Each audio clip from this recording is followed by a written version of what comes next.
Kadosh Boker or Shavua Tov Masechet Nedarim Daf Amud Aleph 12a1. We're going to start on 11b.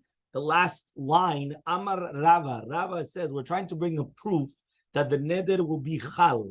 What does that mean? That the neder will actually take place. What is the case? We want to say that if somebody comes and he says notar or pigul, somebody comes and he says this food is notar.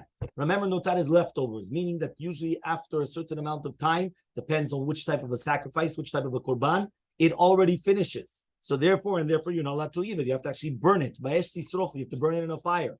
Upigul or pigul. What is exactly referring to pigul? Pigul, we know, is if a person comes and he's going to whether do the slaughtering or other types of parts of the korbanot with the wrong intention of eating it at the wrong time.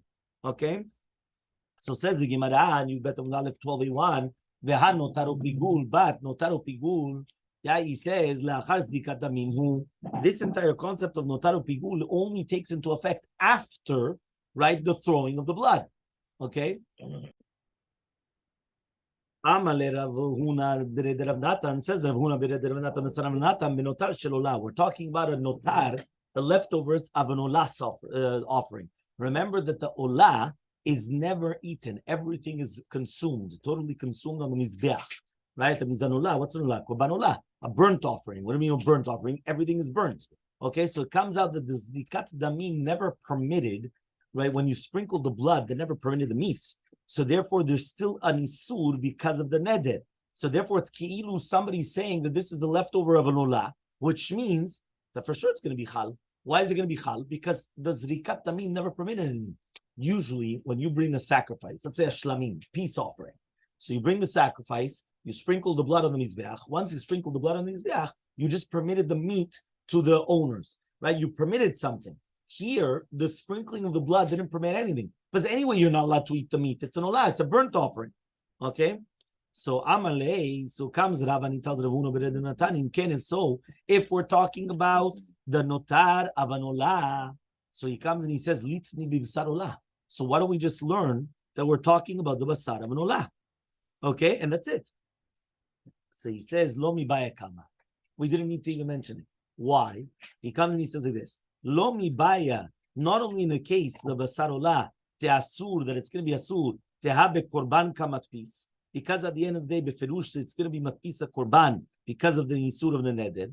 Notaro pigul de olah, it's sricha. So therefore, but if it's going to be notar or pigul of an olah, you do need to teach you that the neder is going to be chal. So sal kadaita chamina, I would have thought to say ke'isur notar or like the isur of pigul. It's going to be like the isur of notar or the isur of pigul, right? So he says v'havaleh, and it's going to be matpis, right? B'davara asur, right? It's going to be matpis, something which is asur. V'lo mitzad, and it's not going to be asur. Kamashmalan comes to teach you, right? That what?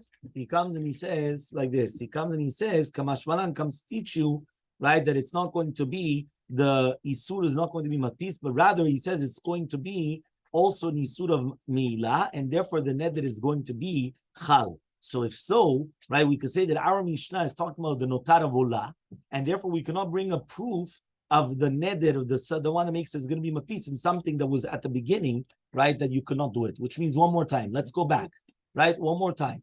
Yeah? What are we talking about over here? We're talking about, right, a person comes and he says, right, a person comes and he says that he wants that this should become something, should be, he comes and he says, this is tahor, or this is tamer, or this is notar, or this is pigul. So we said it's going to be asur, correct? Imagine a person has said, this is notar. So that's it, you can't drink it anymore. You just said it's notar. Notar is leftovers from a korban. Pigul, it was disqualified, right? Tahor or tameh. So we asked the question, what about if a person comes and he says, this is going to be to me like the basar, like the meat of a shlamim after the sprinkling of the meat? Do we, after the sprinkling of the blood, do we say that since after the sprinkling of the blood, it's going to be permitted, right? Or do we say not?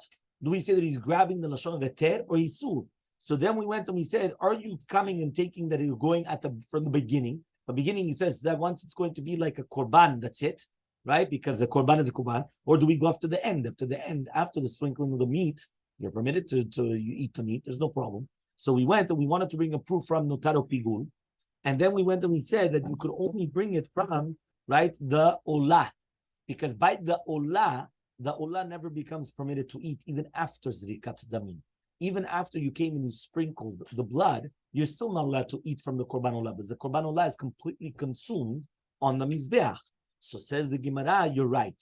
We're not talking about if a person comes and he says that it's like basar olah, for sure it's going to be asur. Then there's nothing what to talk about. Why? Because it's on the korban. The chidush was anotaru pigula v'olah, right? Why? I would have thought to say that you're talking about like the isur of notaro, the isur of the pigul, right? And therefore it's like matpis v'davara asur. So because remember, the notaru pigul are already asur from the Torah. So if it's already asur from the Torah, your neder is not chal. You cannot make a neder on something which is already asur in the Torah, right? So therefore, and it wouldn't be asur. Kamash Malan comes to teach you that really be'emet, it's not going to be matpis on the isur of notara, the isur of pigul, but rather on the basar of the korban. And therefore, there's going to be an isur because of the olah. Okay, until here we're clear. So we're going to ask the following question: when a person comes and he says, "What is the lashon that a person prohibits to himself in isur neder?" What is the lashon of which is going to prohibit? So it says, "Amar hareni shelo uchal basar v'shelo yishteh yain ki yom shemet bo aviv." Imagine a person comes and he says he's going to take upon himself that he's not going to eat meat or drink wine, just like the day that the father passed away. Nachala. Right? The nachala, exactly, the nachala.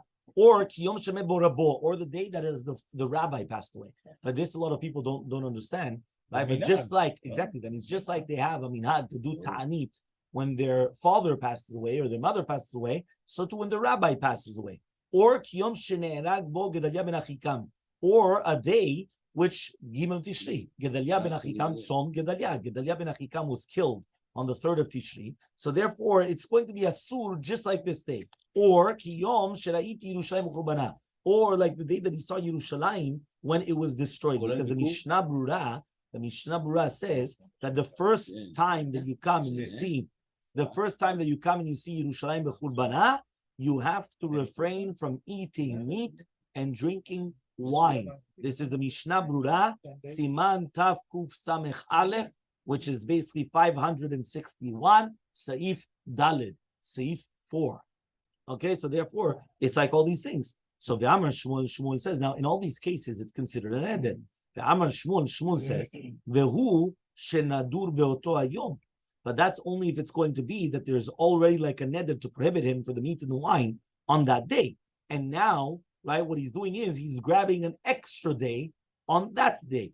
Okay, which means like this. If the person already has a minhag, he never eats on the day of the father's nachala, or the mother's nachala, or the rabbi's nachala, right? He's got this is always, every year, he's got this. So now if he comes and he says that today is like that day, so therefore it becomes prohibited. Why? Because you're adding on an extra day. Today, what are we? We're the 12th of Mar Cheshvan. So the 12th of Mar Cheshvan, he's saying that should be like the day of whatever day there was, or whatever it is. So then it's going to be prohibited. So now the Gemara is going to explain the proof. Listen carefully. Hechidami, what is the case exactly? Lav kegon dekai becha b'shabbat adamit be'avua. Or we're not talking about the case where he's on the Sunday, which that's the day that his father passed away. So for example, the father passed away on Aleph of Chodesh Nisan. Okay, and that means on the first day of the Yom Aleph Adish, on the first Sunday of Chodesh Nisan. And after a few years, on the first day of the Chodesh Nisan, he's saying it should be just like that one. Now, even though there's a lot of Sundays of that month of Nisan which are going to be permitted, we still said it's going to be asur. Shmami, now we learn from here that he's taking the ikar. He's not taking the isur. He's taking from the beginning. What does that mean?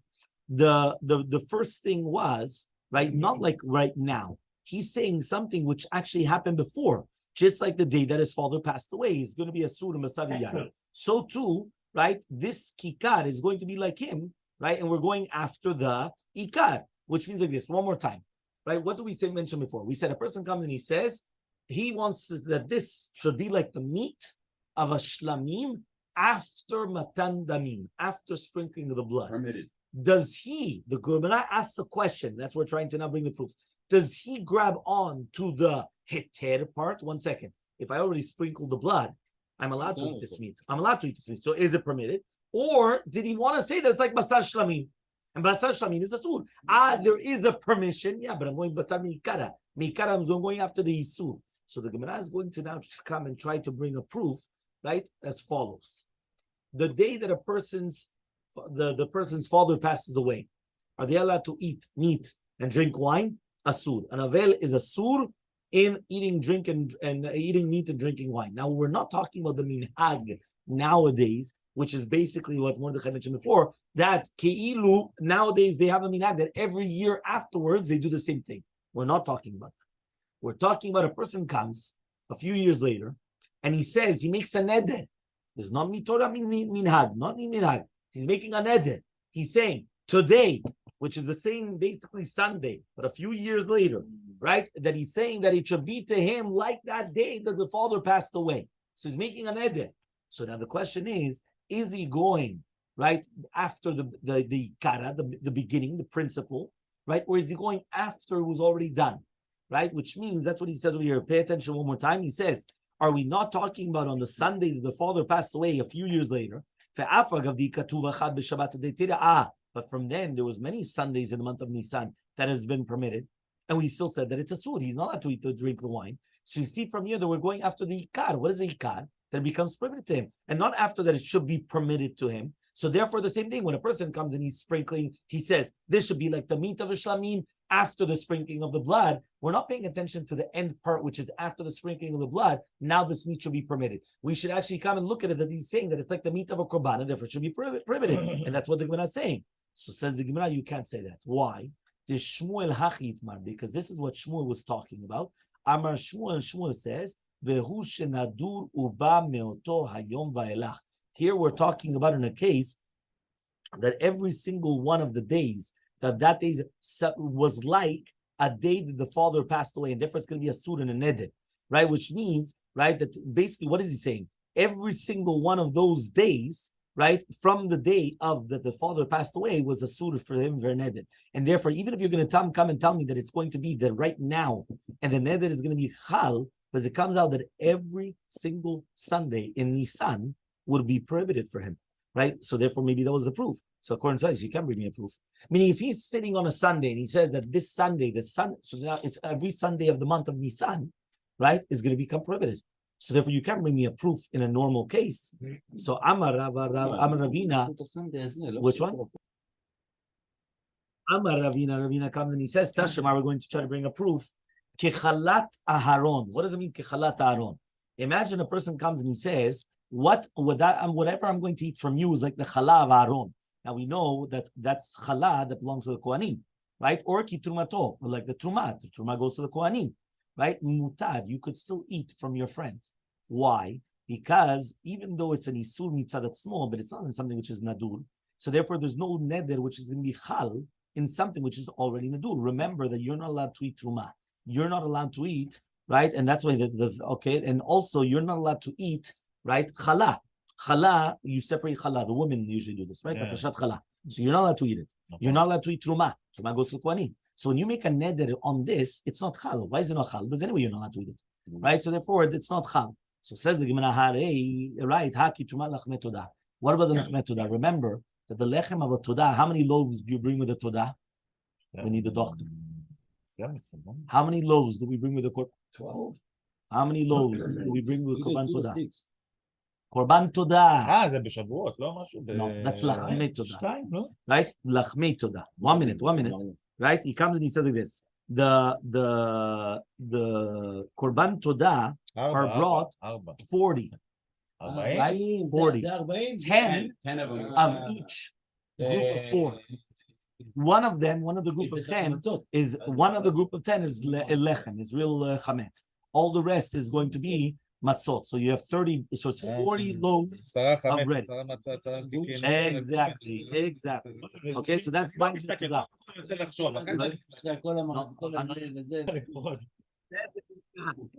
Right? If a person comes and he says, Kitrumat lachmei todah.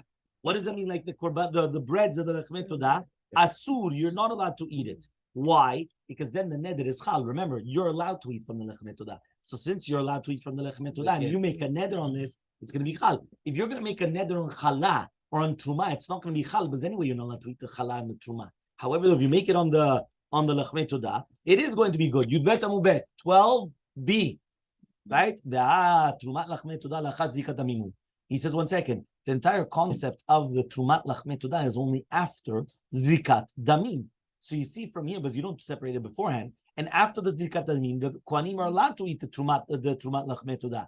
And you can't come in and it's going to be, they say that it's going to be after the zrikat damim. So therefore, we can make a diuk from the Mishnah that if you're going to come and you're going to say it on the lachmei todah, it's going to be a sur. The reason why is because you're going to do it, that it's going to be even before the zrikat damim. So it's a sur to eat it because of the neder of kochim. So it comes out that if you come and you're going to make it on a chefetz, which was once upon a time a sur, and then becomes mutar, it's going to get it like at the beginning, which is a sur.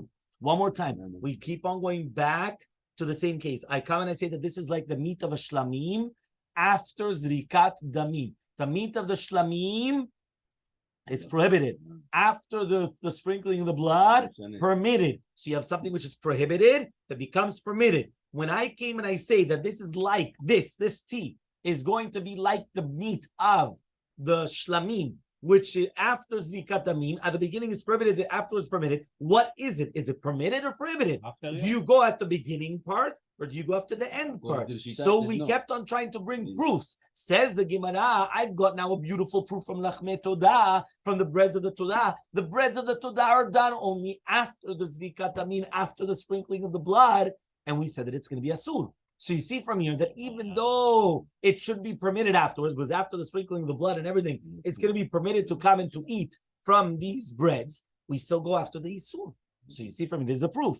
So answers the Gemara, Eima ki trumata lishka asur. Says, no, the neder really bemet is not going to be chal. Really bemet, we're talking about that he says that this is going to be like trumata lishka, which is going to be asur. And therefore the neder is going to be chal on this. What does that mean? We know that the Trumat al-Lishka was that they used to give machzit shekel. You remember they used to give a half shekel, and every Jew had to give this half a shekel, and then he used to go into the pot.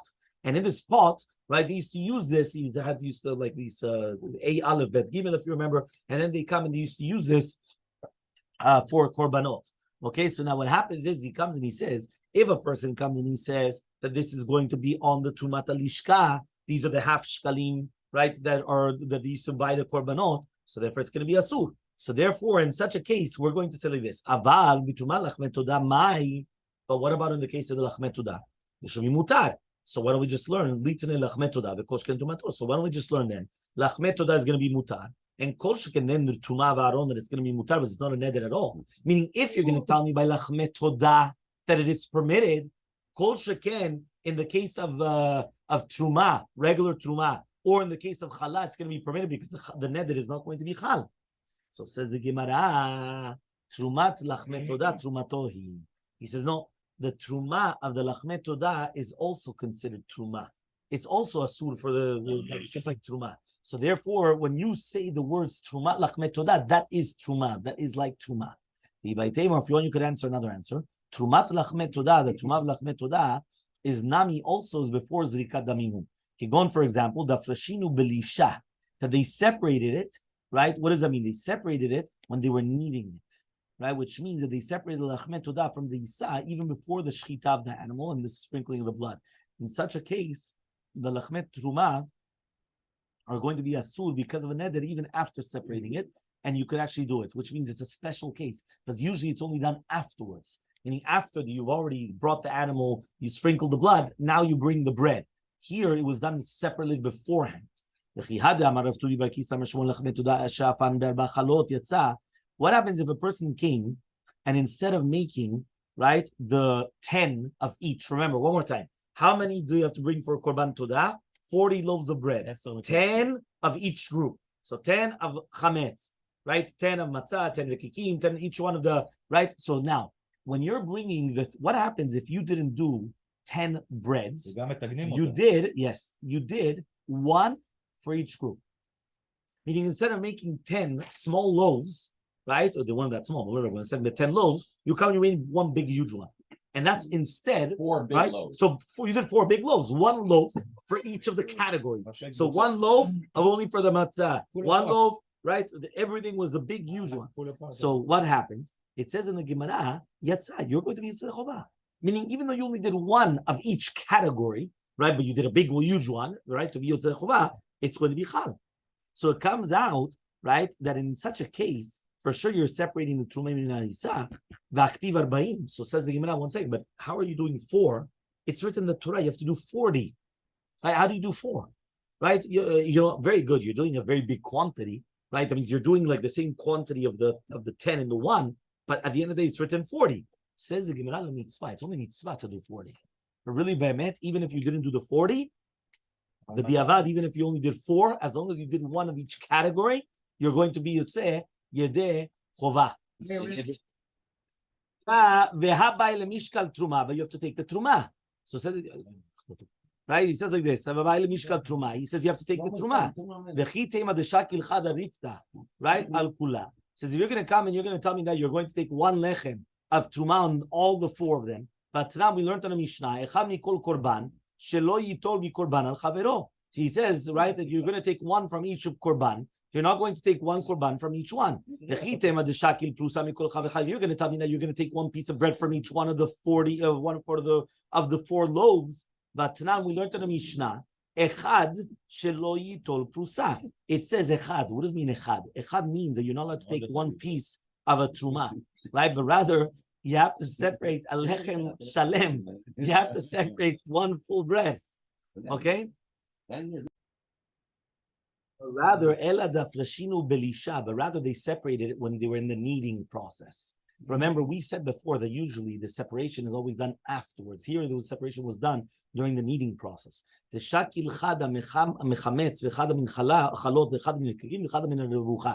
the 4 different species, the 4 different types of breads. One of them is chametz, because I told you there was 10 loaves of chametz, 10 loaves of chalot, one of them of right again, a 10 of rekikim and 10 of revuah. So here you did 1 of each, meaning you separated the truma 1 part on 4 of the species, and then afterwards you came and you separated from each one kadim. So therefore, again, afterwards you came and you were lashed. You started kneading all the other 9 right portions together, and then you made 1 big, huge loaf. So it comes out that you didn't only actually make only 4 loaves in total, right? But in such a case, you're actually able to separate the 4 of them, right, without any problem, even though you don't have the 4 loaves which are being baked together. Okay. What is it? It's the type of breads. Each one of them, it's what type. Again, these are all types of like matzot. A matzot, whether it's going to be the shemen, not shemen, there's different types. So says the Gemara, lema ketanai. So why don't we just say that this is actually a machloket tanaim? Harea like bechor. Imagine a person comes and he says that this is going to be like, to me, like a bechor. And we know that a firstborn, you're not allowed to benefit from it. Okay, Rabbi Yaakov comes and he says that it's going to be a sur, right? Because therefore it's going to be a neder. And Rabbi Yehuda says it's going to be mutar.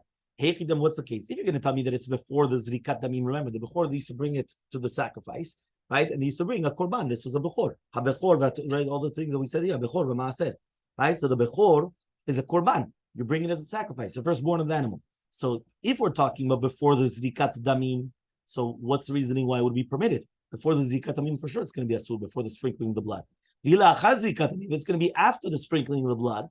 So what's the meaning of the one that says that it's going to be asur, right? Elalav, rather, right? The machit, he comes and he says, you'd given a mudala, 13a1. The machit basar bechor, that you have basar bechor after the zikat damim in front of you. Umachit basar the hechgabein, you have other piece of meat beside it, and you said ze kazeh. This meat should be like this meat. You have meat of a bechor. It's right in front of you. And you said, this meat should be like this meat.